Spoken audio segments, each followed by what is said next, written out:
Hello friends, आज हम materials and conductance के टाइप पढ़ेंगे। Classification of materials depending on the magnitude of their conductivity, उनके conductivity के मैग्नीट्यूड के डिपेंड पर चार टाइप पढ़ते हैं।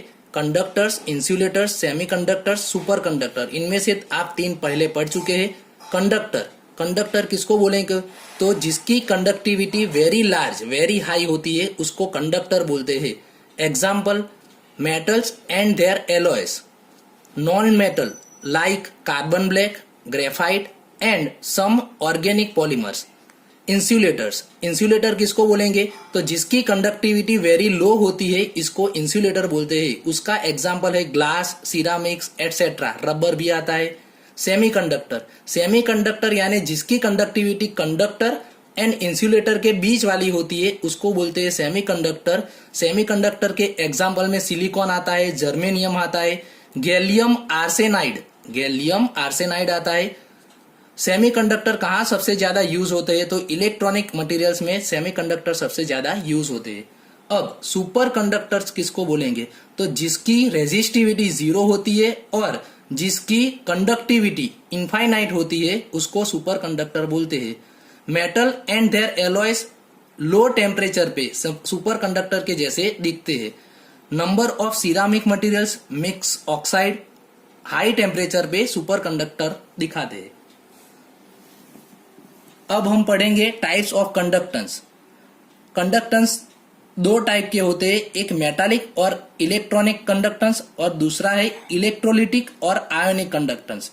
मेटालिक कंडक्टेंस किसको बोलेंगे? तो हम जानते हैं कि कोई भी मेटल के बाहर इलेक्ट्रॉन जो होते हैं वो इलेक्ट्रॉन के कारण उसमें से हम इलेक्ट्रिक चार्ज पास कर सकते हैं। जैसे कि electrical conductance through metals is called, metal में जो इलेक्ट्रिक कंडक्शन होती है उसको बोलते हैं मेटालिक और electronic conductance. Due to movement of electron, ये किसके कारण होती है? बाहर जो इलेक्ट्रॉन होते हैं जैसे कि Na में +1 यानी एक इलेक्ट्रॉन होता है, Mg में +2 यानी 2 इलेक्ट्रॉन होते हैं, Al में 3 इलेक्ट्रॉन होते हैं। तो इलेक्ट्रॉन पर डिपेंड है। Depends on the nature and structure of metal का स्ट्रक्चर कैसा है और उसका नेचर कैसा है।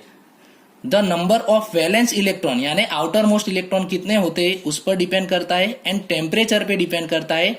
टेम्परेचर पे वो इनवर्ट प्रोपोर्शनल है, यानी कि टेम्परेचर हम इंक्रीज करेंगे तो मेटालिक कंडक्टेंस डिक्रीज होता है। दूसरा टाइप है इलेक्ट्रोलिटिक और आयोनिक कंडक्टेंस। हम जानते हैं कि पानी में H+ एंड OH- आयन की कॉन्सेंट्रेशन 10⁻⁻7 मोलर होती है। ये बहुत छोटी कॉन्सेंट्रेशन है, इसीलिए उसकी कंडक्टिविटी वेरी लो होती है।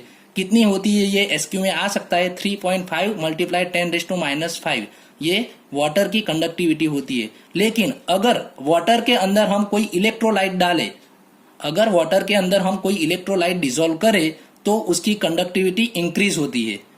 तो ये the conductance of electricity bye ions, क्योंकि हमने उसके अंदर वाटर के अंदर कोई इलेक्ट्रोलाइट डाले तो उसके आयन बढ़े, तो आयन के कारण आयन प्रेजेंट करते in the solution is called electrolytic और आयोनिक कंडक्टेंस। ये किस पर डिपेंड करती है?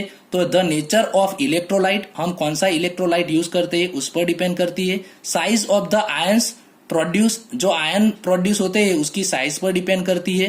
The nature and concentration of solvent, हम जो सॉल्वेंट लेते हैं वो कितना कॉन्सेंट्रेट है इस पर डिपेंड करती है। एंड टेम्परेचर पे डिपेंड करती है। टेम्परेचर में ये प्रोपोर्शनल है, यानी कि अगर टेम्परेचर हम इंक्रीज करेंगे तो ये कंडक्टेंस इंक्रीज होगी।